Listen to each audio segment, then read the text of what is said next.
We're live. So this is Senate and House Transportation Committee, and we are here with the economists, and we're and the emergency consensus forecast. We're mainly going to zero in on transportation, and we're going to have Tom, you lead to talk about that forecasting and that piece, and then we're going to move into general questions. I will, in the upfront, I'm going to take the prerogative as chair of the Senate committee, say to you, Tom, since you spoke, the governor has come out with his budget. The overall piece of his budget over a 5-year period brings back the purchase and use tax. But underlying that in the very high level, and some of it will take projections, is if we get the purchase and use tax, if that passed and what the governor proposed happened, we do have the fact that combustion fuel taxes are declining. At some point in the future, the 50 million wouldn't be enough. And some of that is a projection that you could help us figure out where do those lines cross. So I'd like you to open up and say what you, and then if you could, so you create an overall picture of where the fund is headed with under the scenario that the governor, and when would those lines cross? And then we'll have total open this up totally to everybody. Great. Well, thank you, Rich. And thanks to you all for doing this jointly. I really appreciate not having to repeat the same thing over and over for all of the committees. And I think some of you who sit on multiple committees and maybe the emergency board also perhaps tire of hearing the same thing. But I think the committee Q&A sessions can be really valuable. And so that's what I want to mostly do. I'll give a little thumbnail overview. And I'm assuming you all have the forecast document, which was released on the 16th. With the explanatory text, some charts, and various tables. I also want to apologize for not being there in person. I much prefer in-person testimony, but we were trying to schedule everything on Friday, and everybody's schedules didn't work, so it's a little late, but it then does have the benefit of having already heard how the governor's going to fold all this into a budget and what the implications are for transportation, which the Senator Westman said are pretty dire. So the forecast that we did in July is sort of the starting point when we do an update in January. We get 6 months of real data, and we rerun the models and true up everything, and after the first 6 months of this fiscal year, the transportation fund was 0.2% higher than the target. So, that's $300,000 on a target of 158.5 million. That's exceptionally small. That's essentially saying that's as close to right on as you're ever going to get. And across all three major funds was within 0.5% off. So we were coming into this, with very small variances from expectation. And as a result, and it sometimes could seem confusing that in this time of phenomenal turmoil in the external economic environment, that too would be relatively similar to the forecast we had in July. There's tremendous uncertainty, but it's not like the expectations for growth uh, and a lot of the key things that affect revenues have changed radically. As a result of all that, the forecast that we presented to the emergency board was very similar to those numbers that we had in July. I don't think we've ever recommended so few changes or such a small magnitude in the way of changes. You can see that on pages 6 and 7 of the document, the forecast document, where there are three tables that are kind of yellow and tan tables showing the first one on page 6 at the top, the variance year to date. And then at the bottom, page 6, the dollar value of the changes we're recommending in the forecast. And then on the next page, the percent change those variances represent.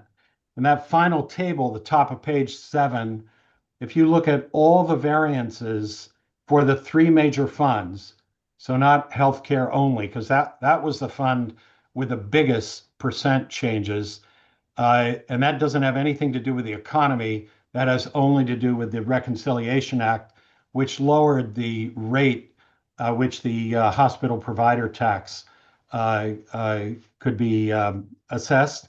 But if you look at all the other three major funds between fiscal 26 and fiscal 30, there's no change that's greater than 1%. So this is, again, it seems odd with all the chaos and turmoil going on outside. This is pretty steady state, not a lot of surprises in terms of your planning.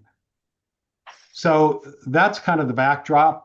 There is a lot happening in the economy, the general economy, and if I just point to three things that are the main kind of tailwinds and headwinds, the fiscal policies and the monetary policy, there have been a few changes in, but again, nothing that's all that different than what we had expected. But the three things that are going on is deglobalization, which is represented by the tariff and immigration policies, which are signature administration policies. And those are really significant headwinds. In 2025, GDP growth dropped from 2.8% in 2024 to 2% in 2025. And that's largely the result of the tariff and immigration headwinds. So that's slowing things down. On the other side of the ledger, AI investment has just been phenomenal. And that has powered a tremendous percentage of the growth in GDP.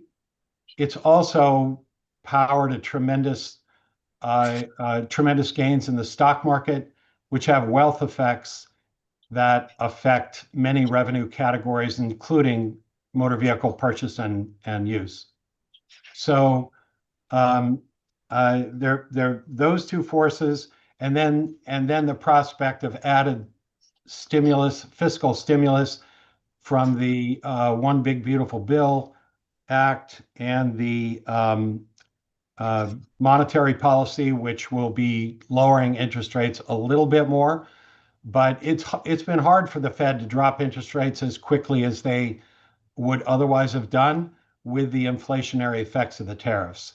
And let me just add that the inflationary effects of the tariffs have yet to be fully felt. A lot of people are saying, oh, gee, it didn't really have much impact. There's been a lot of swallowing of those costs by middlemen and corporations and manufacturers. But it's estimated that about 96% of those costs have been borne by Americans or American companies. And they are not going to accept reduced margins and the like forever if they have any market power. And those costs will be passed on. They've been doing it slowly and carefully and without a lot of fanfare, but there's a lot more to come in the way of price increases. And vehicle prices, vehicle parts, and vehicle insurance all affect people's willingness to buy new vehicles and hold new vehicles and hold vehicles of any kind and age. And that trickles down into various motor transportation fund revenues. So so that's kind of the 30,000 foot picture of what we recommended, what's happening in the economy. As to just briefly, as to Senator Westman's question about motor vehicle purchase and use, and when those lines may cross, there is a third. I butt in to, the picture that we're trying to get. Some of it is your revenue, but another piece of this is when you talk about tariffs and you talk about all of that, and I talk about the construction within transportation. I can't build a bridge without I-beams and steel. So and we face huge increases in cost. So as I'm trying to in my mind figure out how we maintain a system. So some of this comes on the side of the construction of the project. Some of it comes in.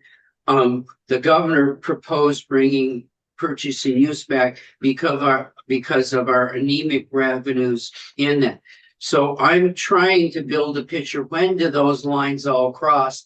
And I need you guys that are smarter than me to help me understand. And I'm sure there are other people that understand more this than me. But I know the lines are going to cross here some point. Yeah, well, I don't think any of us are smarter than you guys, but collectively, more brains are always better than fewer. So what we look deeply at, of course, is the revenue side of the picture. We've almost never been tasked with looking at the expenditure side of anything. Occasionally, we did some studies on education spending and various things like that. But if the same effort and analytic depth were applied to expenditures as well as revenues, I think that might be helpful in trying to understand options, strategies, things that might be done. And typically, expenditures get cut only when there are revenue shortages and there's a lot of pressure. In a private sector enterprise the size of the state of Vermont, there would be constant pressure to cut costs and build in efficiencies because there's individual profit that benefits from that, and the people driving the ship are the ones who benefit the most. So those pressures are different in state government, and it takes a lot of vigilance and constant focus to be as efficient as possible. You want to deliver as much as you can to the public at the lowest possible cost. So I can't really speak to all the expenditure side, but absolutely steel costs, a lot of costs that flow through the equipment, the machinery that's used is again very steel heavy, and I've seen that just in buying farm equipment and various things like that, implements and things like that have a lot of steel in them. Prices are way up. That when we look at this huge amount of federal monies that are parked in the state treasury that we've been getting lots and lots of interest income from, and you look at what those are supposed to buy, having sat in the bank for a few years and not been expended, they're going to purchase far, far less than everybody thought they were going to purchase when projects were approved and the like. So cost overruns are not limited to Federal Reserve Board renovations in Washington, D.C., and there are cost overruns on almost anything that's been in progress over the last 4 or 5 years. That's a huge challenge. So on the revenue side alone, it's pretty easy to see what the revenue implication would be of either a smaller or no diversion of what we call source transportation fund revenues. And we have a table for uh, how we track source revenues, both general fund, transportation fund, healthcare fund, and education fund. But the source revenues are the big picture. Obviously, we don't forecast two different forecasts for motor vehicle purchase and use, one for the T fund, one for the E fund. We have one combined forecast, and then we allocate 2/3 to transportation fund, available transportation fund, and 1/3 to available education fund. So you can simply add the number that's in the transportation fund forecast that's available, or look at the source motor vehicle purchase and use transportation fund revenue. Those are on pages 23 and 49, those tables of the handout. So the pages 23 are only 2-year forecasts, and that's because the statute only requires that of us. But for a very long time, Jeff Carr and I have been providing 5-year forecasts. Those are the ones on page 49, which are not officially adopted, but give guidance as to what we see longer term. And there are times that's really important. So, those two tables can, if you look at motor vehicle purchase and use, will tell you exactly how much money you'd have if there was a lower diversion, and you could play with that percentage and formula. So that's really the information I can provide on that. And then the expenditure side and policy side and matching federal funds, you definitely want to maximize all that. And those are not things that I'm asked to be involved with.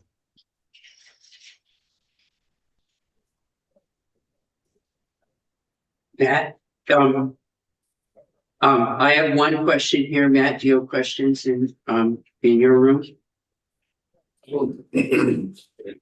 Excuse me. I don't. Good morning, Tom. Thank you for coming in. Senator Westman, thank you for putting it together.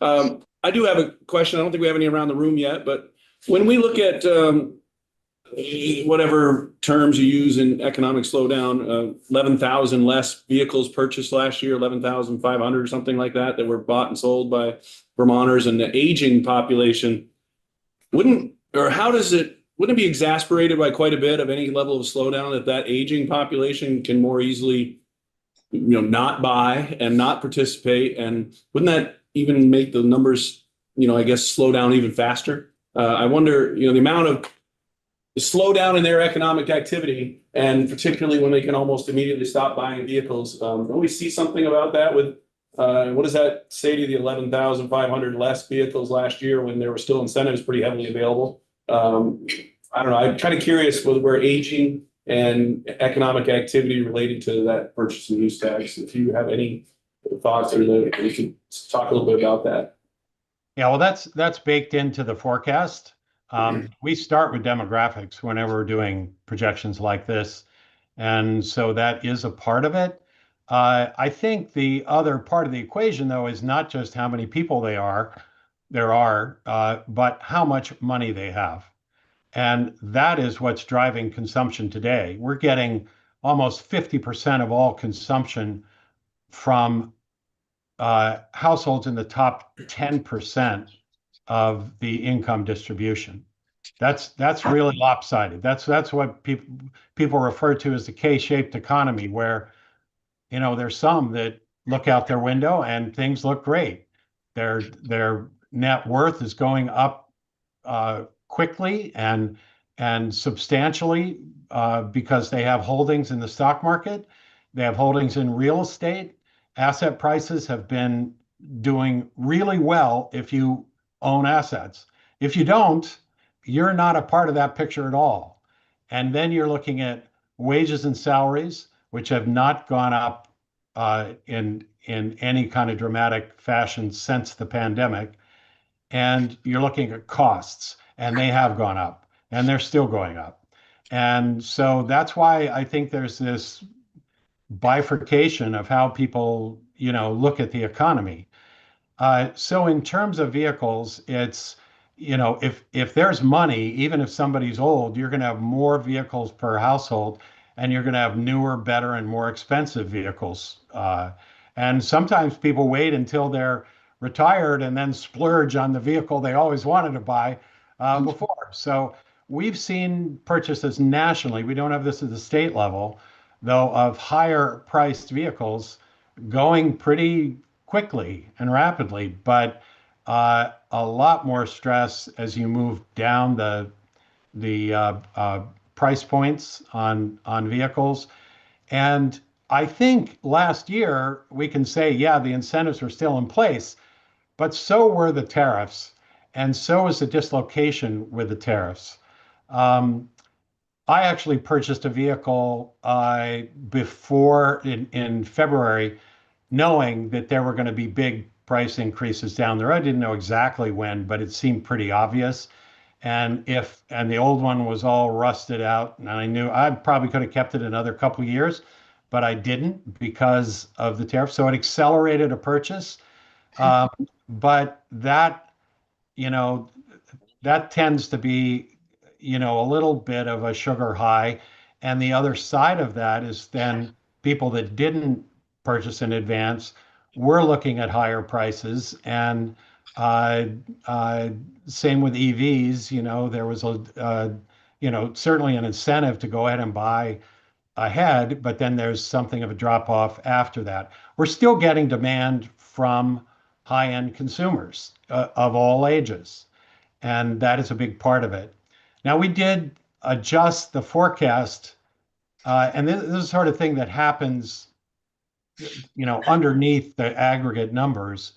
We look at and make assumptions about future gasoline gallonage consumption, and the change in policies at the federal level away from green energy and encouraging and subsidizing that, and focusing more on incentivizing and subsidizing fossil fuel extraction is going to slow the decline in gasoline gallons demanded.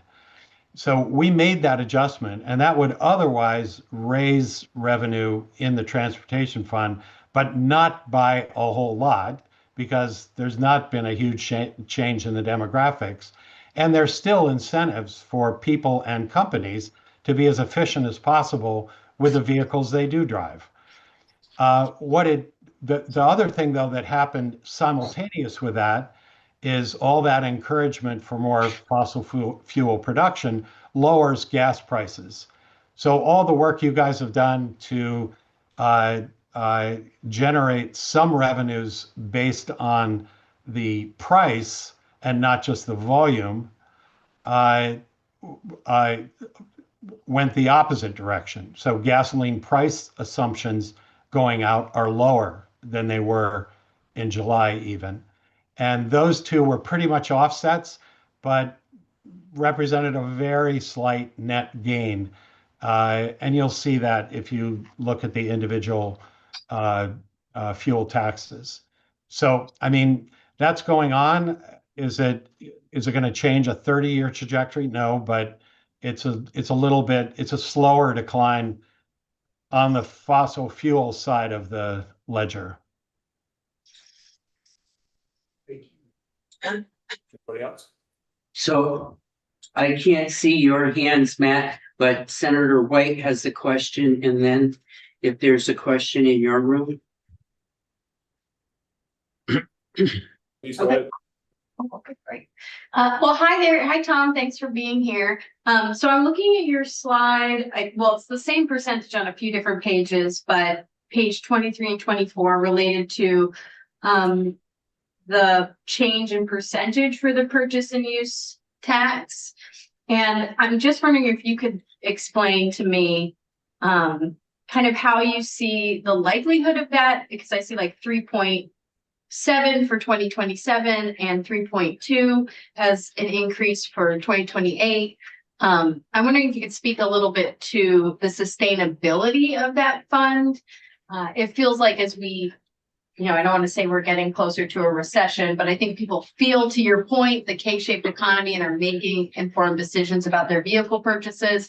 And it feels like, to me, the crystal ball would say that we're going to see less in purchase and use than even that 3%, because folks will be risk averse and not making purchases.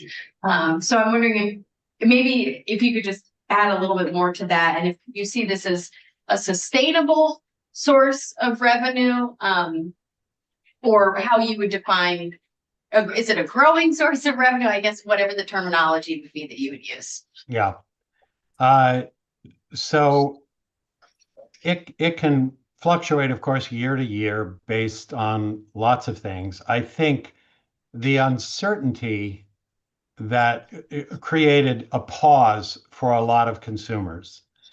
And so I think, with more certainty, I still don't think there's a lot of certainty about what vehicle prices are going to be through tariffs, because the arrangement with Canada and Mexico, the North American Free Trade Agreement, that's really central. That's really more important than, the steel tariffs are a big negative, and aluminum are a big negative and cost contributor, but the tariffs, the tariff agreements, ultimate tariff agreements with Mexico and Canada are really going to impact vehicle prices.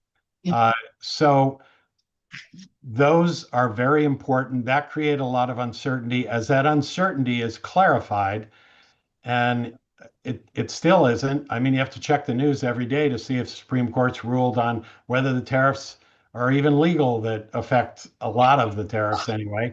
And so I think there will be a little bit more normal environment in terms of the people who have capacity to buy, their willingness to buy, their need to buy hasn't changed. So you could, that will improve a little bit. So that speaks, I think, to the general improvement.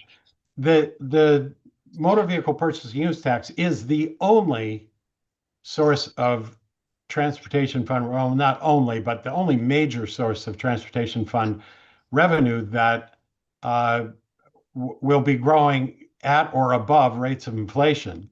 So when you talk about the expenses that you're trying to balance on a road system that doesn't shrink just because you have fewer people or not a whole lot of growth in the number of people using it, that's a recipe for disaster no matter what. Purchase and use tax grows more in part because it's a consumption tax, and so if there's more inflation in the price of vehicles, then our revenue goes up. So that's a big part of it. Is you're getting a kind of inflation adjustment to it. You can lose demand from too much inflation, but to the extent that wages go up or capacity buy goes up at the same time price does, the tax revenue at least will keep pace with that. And then there is some real growth. There are new things with vehicles, and even though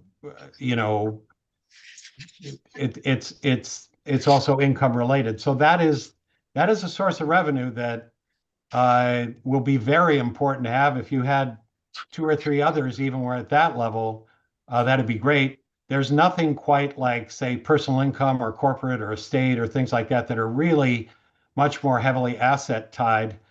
But then you get phenomenal volatility. And even with purchase and use, you get, of course, a lot more volatility than you do with something like fees. All right, you're not going to get a lot of growth unless you raise the fees, but at least it's pretty predictable. And you don't have huge price responses usually right away unless you have a really steep fee increase. Thank you, Mr. Kvet. That was very helpful. Matt, do you have someone with a question? Yes, Representative Pouch. Yes, hi, Tom. Thanks for being here. And I got to watch last Friday, I guess, but it's always good to hear it over and over again. It begins to sink in a little bit. Just curious if in your analysis for transportation, We've been trying to implement the MBUF, mileage-based user fees for electric vehicles. And whether you've looked at that at all, and would that be a stabilizing factor? I don't imagine, since it's based on mileage driven and people tend to been driving less mileage, I don't think it's a windfall by any means, but it seems like it would help to stabilize the slight reduction every year in gas tax.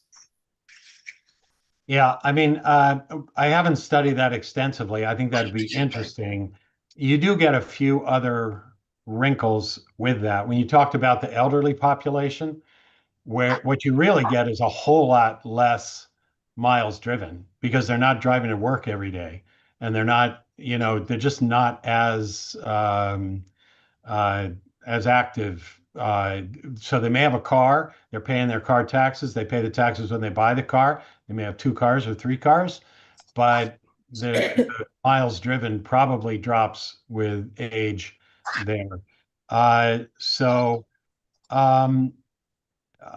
Miles driven dropped precipitously, of course, during the pandemic, but then it remained pretty low afterwards. So instead of me driving to Montpelier today, and it's this remote capability has become accepted in a way that it wasn't before. And there are pros and cons to that. I mean, we've gotten revenue, income tax revenue, from a lot of workers, really high paid workers who are remote in Vermont, who would never have been otherwise paying personal income tax. That's a plus. But the downside is that we didn't really get it after the pandemic. It didn't really pop back up. I mean, it came back up into a much lower floor or a much lower ceiling than it was at before. So I think we'd want to run the numbers and just see what that does. But the big shift to electric is going to be slowed dramatically without the incentives. Yeah, I was getting some service done on another car I had. These very anecdotal personal stories, but so I bought a gas powered truck because I have to tow things in February, and the electric trucks for towing just don't have battery capacity to do that. But earlier I had a Tesla. In 2018, I bought a Tesla. And so I took that down yesterday for some servicing, which is another part of the EV side of things, is the servicing costs are incredibly low. Nothing like taking your gas-powered vehicle in for service. But it was at a service center, and the only ones out of state in Massachusetts, and it's also a dealership. And I go in there and the place is just dead. I mean, it's empty. There are not people walking around trying to, test driving things. They're not making a lot of sales. They're doing service work. And I spent the whole service time test driving a newer vehicle with full self-driving. I'd never done full self-driving. So I did that for 2.5 hours in downtown Holyoke, and places that would be hard to drive. It was actually extremely impressive. I had full self-driving on the 2018 Tesla for 3 months for free when I first got it, and it was not that great. And I like to drive, so I don't really care to have it driving for me. But it's improved dramatically, and I actually could see a lot of elderly people who, as their driving skills diminish, would find it worthwhile to have a self-driving electric vehicle like that, so that they would have independence for a longer period of time. So you get these kind of things with the demographics that can work both directions. Same with EV mileage rate things. I'd have to study it further to really tell you where it all sugars off. Thanks. We have a question from Senator Harrison. Thank you, and thank you for being here. I have a question about the structure of the purchase and use tax. Do you, have you in the past, or do you have recommendations for changing or updating the structure of the tax itself?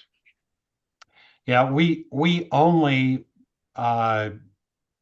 give advice we're asked for. So if you ask joint fiscal for, a deep dive into options and recommendations for how to, make changes to a tax with the goal of either generating more revenue or making it more fair or whatever the goals are, we could do that. But otherwise, no, I don't have recommendations unless asked, but you guys can ask. So, yeah, I mean, you start by asking joint fiscal and then they might pull me in. Will do. Thank you. Your turn, Matt. I have this crazy thoughts about if my primary business is to maintain and build roads and maintain and build bridges. And my revenue source is entirely around motor vehicles, the sale of them, the driving of them, et cetera.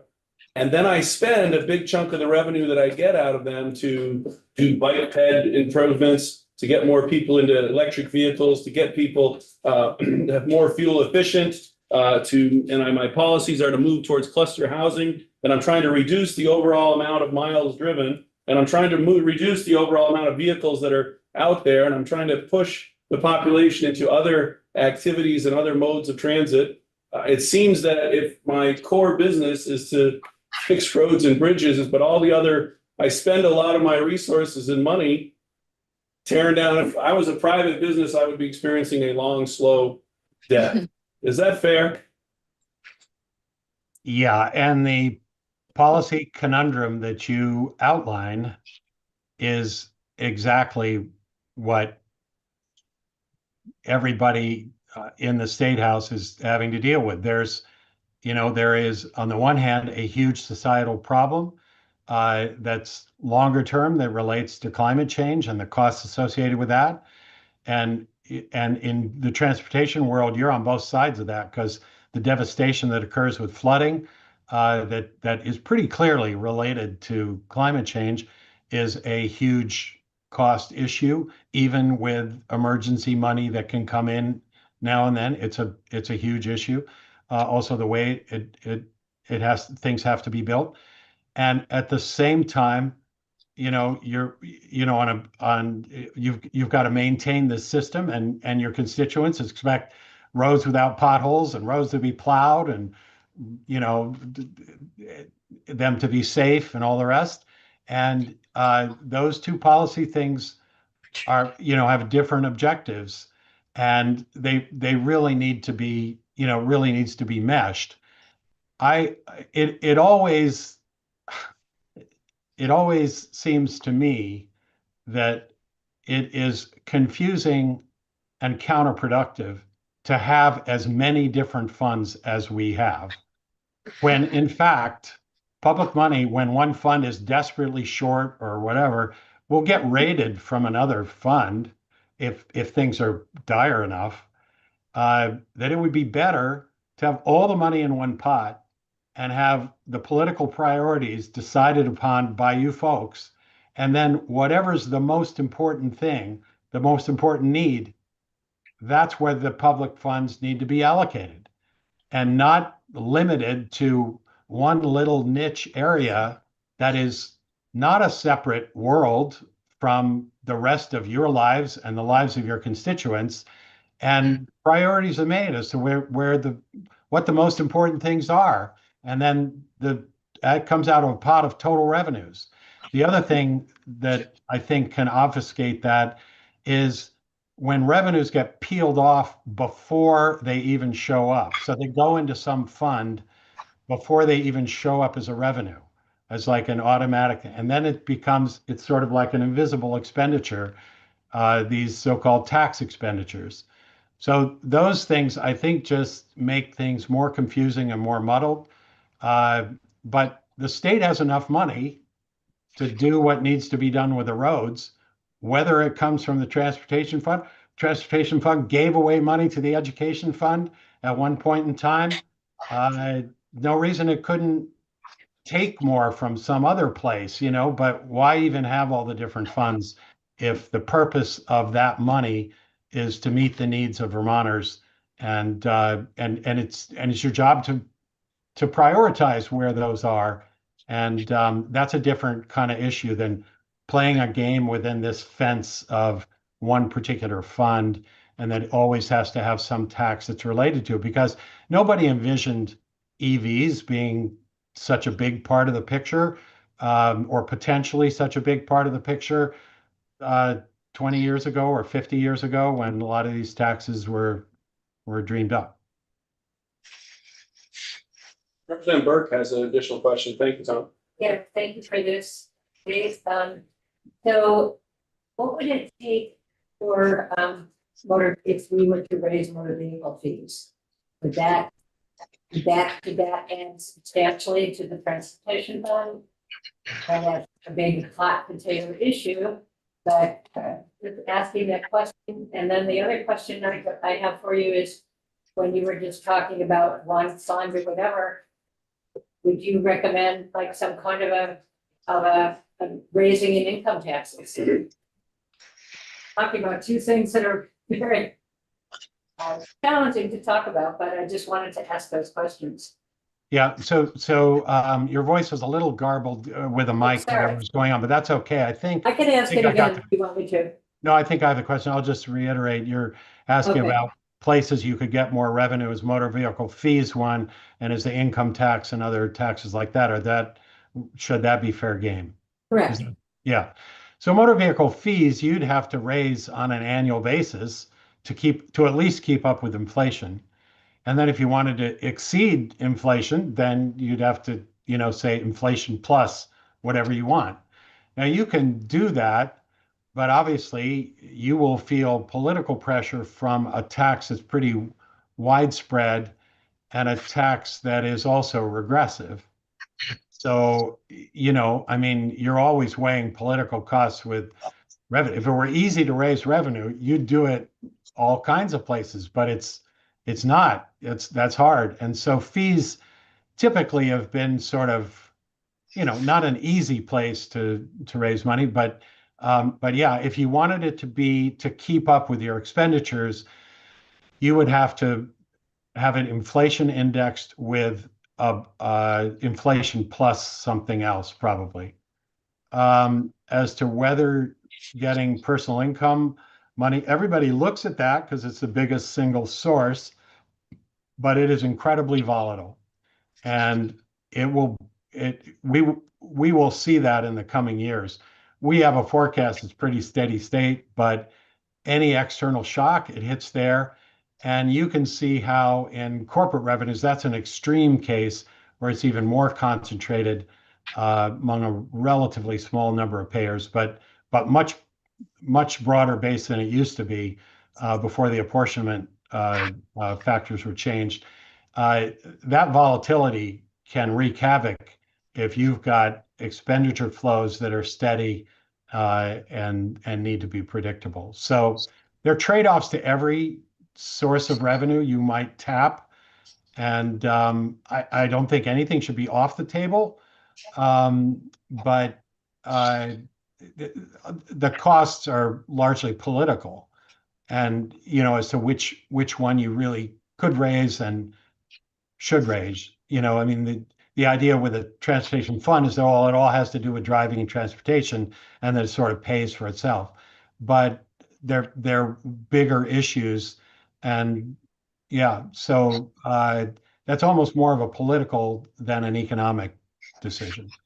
So at this point, the Senate Transportation Committee has to move on. If House Transportation, I can't speak for you guys, but we have to pull out of this. I will say to you, Tom, and I'm saying for the broader world, and I'm sure there's somebody from the Transportation Agency, between joint fiscal, between your office, Tom, and